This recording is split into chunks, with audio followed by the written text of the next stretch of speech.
Hello students, आइए start करते हैं चैप्टर 20 की पहली हेडिंग गति के प्रकार के बारे में। गति के प्रकार। मानव शरीर की कोशिकाएं मुख्यतः 3 प्रकार की गति दर्शाती हैं। ठीक है, मानव शरीर की जो कोशिकाएं हैं वह मुख्यतः 3 प्रकार की गति दर्शाती हैं। ठीक है, जिसे अमीबीय, पश्चमाभी और पेशीय कहते हैं।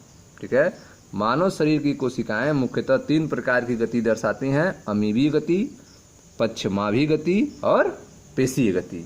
तो इन तीनों गतियों के बारे में आइए अध्ययन करते हैं। हमारे शरीर में कुछ विशिष्ट कोशिकाएं जैसे कि महाभक्षकाणु माइक्रोफेजेज और श्वेताणु ल्यूकोसाइट्स रुधिर में अमीबीय गति प्रदर्शित करते हैं। ठीक है, हमारे शरीर की कुछ विशिष्ट कोशिकाएं हैं महाभक्षकाणु माइक्रोफेजेज और ल्यूकोसाइट WBC। ये रुधिर में अमीबीय गति प्रदर्शित करती हैं। यह क्रिया जीवद्रव्य की प्रवाही गति द्वारा कुक्कुटपाद बनाकर की जाती है, अमीबा की तरह। ठीक है, जैसे अमीबा जो है स्यूडोपोडिया बनाता है, कुक्कुटपाद बनाता है, उसी तरह से यह भी गति होती है। तो यह क्रिया जीवद्रव्य की प्रवाही गति द्वारा कुक्कुटपाद बनाकर की जाती है, अमीबा के सदृश। कोशिका कंकाल तंत्र जैसे सूक्ष्म तंतु भी अमीबी गति में सहयोग होते हैं। ठीक है, तो कोशिका कंकाल तंत्र जैसे सूक्ष्म तंतु भी अमीबी गति में सहयोगी होते हैं। ठीक है, तो यह था अमीबी गति के बारे में। अब देखते हैं पश्चमाभी गति के बारे में। हमारे अधिकांश नलिकाकार अंगों में जो पश्चमाभ उपभित्ति से आस्तरित होते हैं,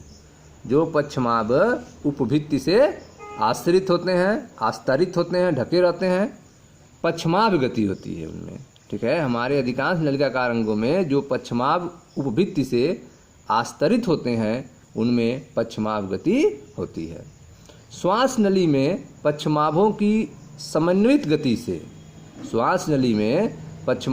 समन्वित गति से वायुमंडलीय वायु के साथ प्रवेश करने वाले धूल कणों एवं बाह्य पदार्थों को हटाने में मदद मिलती है। ठीक है, तो श्वास नली में पश्चमाभों की समन्वित गति से वायुमंडलीय वायु के साथ प्रवेश करने वाले धूल कणों एवं बाह्य पदार्थों को हटाने में मदद मिलती है। मादा प्रजनन मार्ग में डिंब का परिवहन पश्चमाभ गति की सहायता से ही होता है। ठीक है, तो यह था आपका पश्चमाभी गति। फिर आता है आपका पेशीय गति। तो हमारे पादों, जबड़ों, जीहा आदि की गति के लिए पेशी गति आवश्यक है। ठीक है, हमारे पादों, जबड़ों, जीहा आदि के गति के लिए पेशीय गति आवश्यक है। पेशियों के संकुचन के गुण का प्रभावी उपयोग मनुष्य और अधिकांश बहुकोशिकीय जीवों के चलन और अन्य प्रकार की गतियों में होता है। ठीक है, पेशियों के संकुचन के गुण का प्रभावी उपयोग जो है वह मनुष्य और अधिकांश बहुकोशिकीय जीवों के चलन और अन्य प्रकार की गतियों में होता है। चलन के लिए पेशीय, कंकाल और तंत्रिका तंत्र की पूर्ण समन्वित क्रिया की आवश्यकता होती है। ठीक है, तो मूवमेंट के लिए, चलन के लिए पेशीय, कंकाल और तंत्रिका तंत्र की पूर्ण समन्वित क्रिया की आवश्यकता होती है।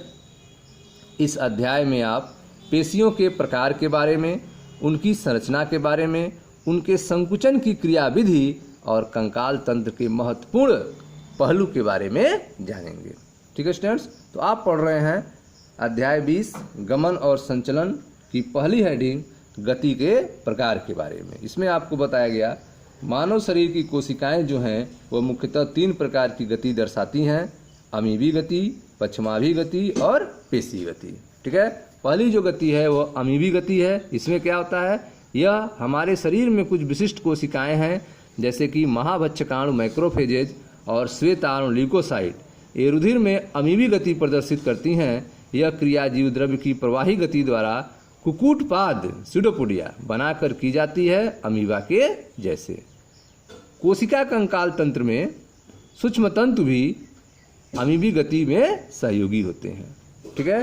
दूसरा जो है आपका पश्चिमाभी गति। हमारे अधिकांश नलिकाकार अंगों में जो पश्चिमाभ उपभित्ति से ढके होते हैं, आस्तरित होते हैं, पश्चिमाभ गति होती है। श्वास नली में पश्चिमाभों की समन्वित गति से वायुमंडलीय वायु के साथ प्रवेश करने वाले धूल कणों और बाह्य पदार्थों को हटाने में मदद मिलती है। मादा प्रजनन मार्ग में डिंब का परिवहन पश्चिमाभ गति की सहायता से ही होता है। ठीक है। अगला है आपका पेशी गति। हमारे पादों, जबड़ों, जिह्वा आदि की गति के लिए पेशी गति आवश्यक है। पेशियों के संकुचन के गुण का प्रभावी उपयोग जो है मनुष्य और अधिकांश बहुकोशिकीय जीवों के चलन और अन्य प्रकार की गतियों में होता है। चलन के लिए पेशी कंकाल और तंत्रिका तंत्र की पूर्ण समन्वित क्रिया की आवश्यकता होती है। इस अध्याय में आप पेशियों के प्रकार के बारे में, उनकी संरचना, उनके संकुचन की क्रियाविधि और कंकाल तंत्र के महत्वपूर्ण पहलू के बारे में जानेंगे। Okay students, thank you.